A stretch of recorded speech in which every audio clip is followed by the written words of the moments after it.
By the start of my senior year, nothing interesting or remarkable had ever happened to me.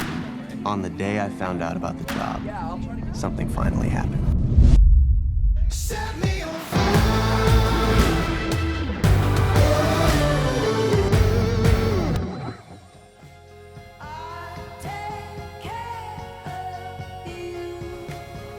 Hey, why'd you give up writing? You've obviously got, like, a lot of ideas. Somebody really important to me died. And I was asked to write something, to say something, like a eulogy, because everyone knew that I was the writer and, you know, told me how beautiful my words were, but nothing came. I just couldn't find the words.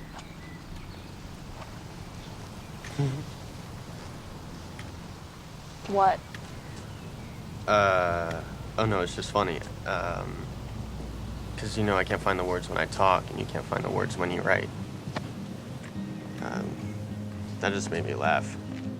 I don't know, you know what I mean? What would you say is the dumbest thing you've ever done? Probably when I put my finger in an electric pencil sharpener in first grade. It didn't go, super well. What did you think was gonna happen? I guess I thought it would trim my fingernail.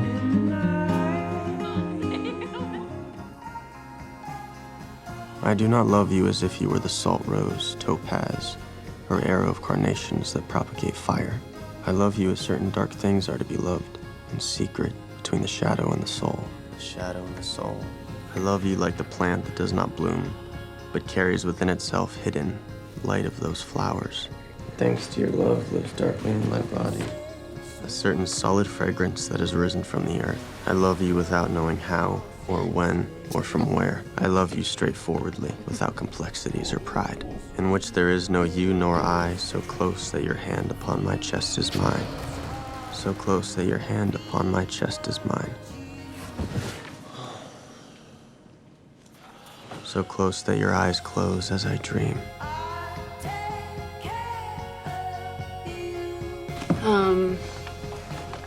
Okay, think about what it means to be a teenager. Okay? Your parents pressure you to succeed. Your friends pressure you to do shit you don't want to do. Social media pressures you to hate your body. It's hard, even if you're a well-adjusted kid from a good family. Okay. So now imagine you can't be with the person that you love, like Romeo and Juliet or Werther, or you lose the person that you love, like Holden or Conrad. There's a reason why when every author from Shakespeare to Salinger writes about young people, they can't avoid the truth that being young is so painful. It's almost like too much to feel. I mean, are you, like, suicidal? Oh, God, I mean, look, I'm not gonna kill myself, but have I thought about what it would be like to just not be here anymore? Yeah.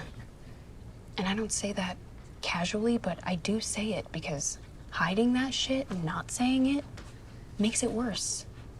It should be talked about. All of our shit should be talked about.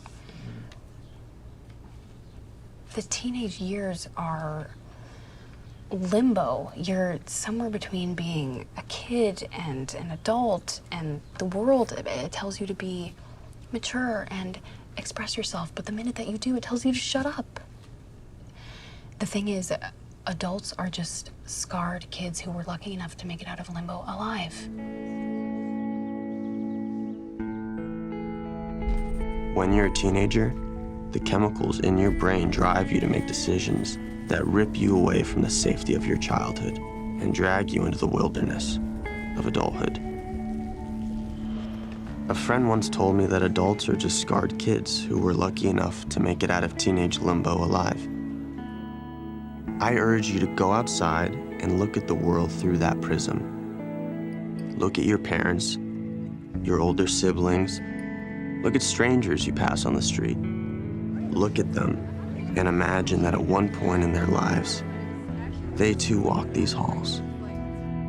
They too felt the unbearable loneliness, the absolute unbearable powerlessness and darkness of being young.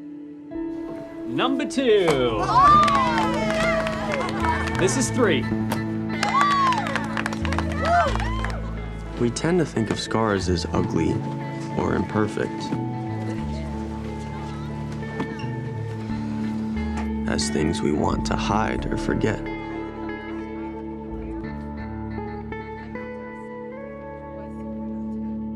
But they never go away.